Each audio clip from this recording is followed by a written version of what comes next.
A college admissions scandal has rocked the nation, with at least 33 parents being accused of participating in this cheating scheme to get their children into various competitive schools. More indictments could be coming as federal investigators are expanding their probe into other schools, into other students, potentially parents.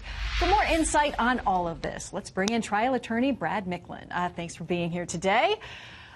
Kicking things off, I was actually in the courtroom a little earlier this month, and it was absolutely packed with suits. They were literally filling the jury box there in the room. It was the first status hearing.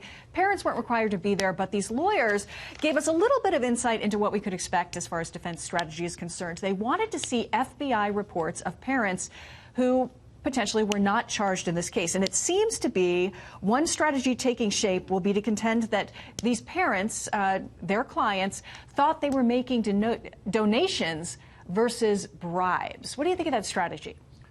I think it's a bad strategy. I personally think most of the remaining defendants are on a crash course for prison because the focus has solely been on what the money is or isn't for. But that still leaves them exposed on the mail fraud and conspiracy charges, which carry up to 40 years in prison. So I think the money is the secondary issue. Yeah, you know, when you're talking about potential prison sentences, we will see the first sentencing in this case a little later on this week. One of the coaches, John Vandemore, the former sailing coach at Stanford, had pled guilty, of course, to conspiracy to commit racketeering. That carries a possible 10-year prison term, the government recommending 18 months in his case. We will see what happens when he goes before the judge. He's among those really kind of the standard issue in this case. Essentially, they make the arguments that some students paid $500,000 ultimately to the Stanford sailing program through this mechanism.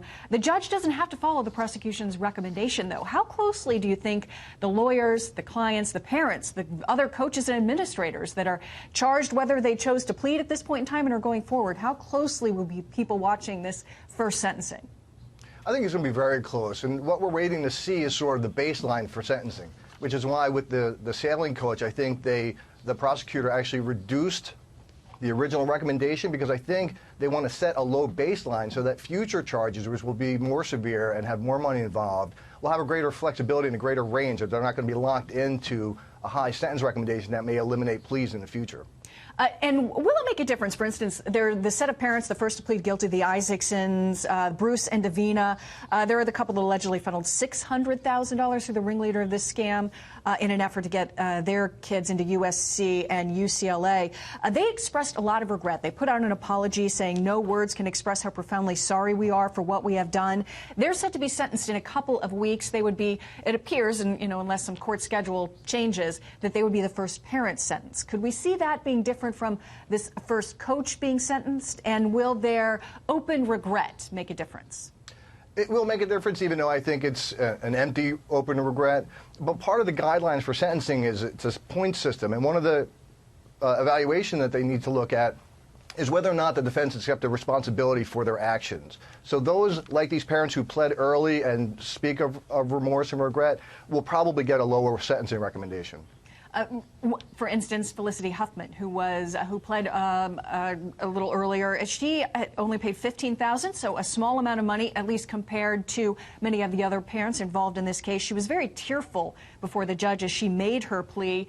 And then you contrast that against Lori Loughlin, her husband, Massimo Giannulli, who are essentially at this point, it seems to be going forward, getting closer and closer to a potential trial. If you were an attorney recommending which path these parents should take, what would you say?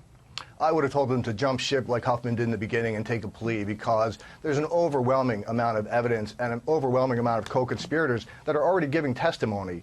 And whether the money, first of all, I don't think people are going to believe she paid $500,000 as a donation. But if she submitted anything to the colleges that was fraudulent or false, either in the application or the acceptance, then she's committed mail fraud, and there's no way around that. That's a 20-year sentence possibility. And finally, one of the more interesting things also to come out of court was this idea of foster hearings. And essentially, there's an argument being made, which just speaks to kind of how broad and how big some of these legal firms are and how connected some of the parents may be, that there are conflict of interest involved, that attorneys essentially involved in one case may also be involved in another case, or a coach and a parent, that sort of thing. And the judge wants to see those parents in court and talk about conflict of interest. How much of a play do you think that'll be in this as it goes forward?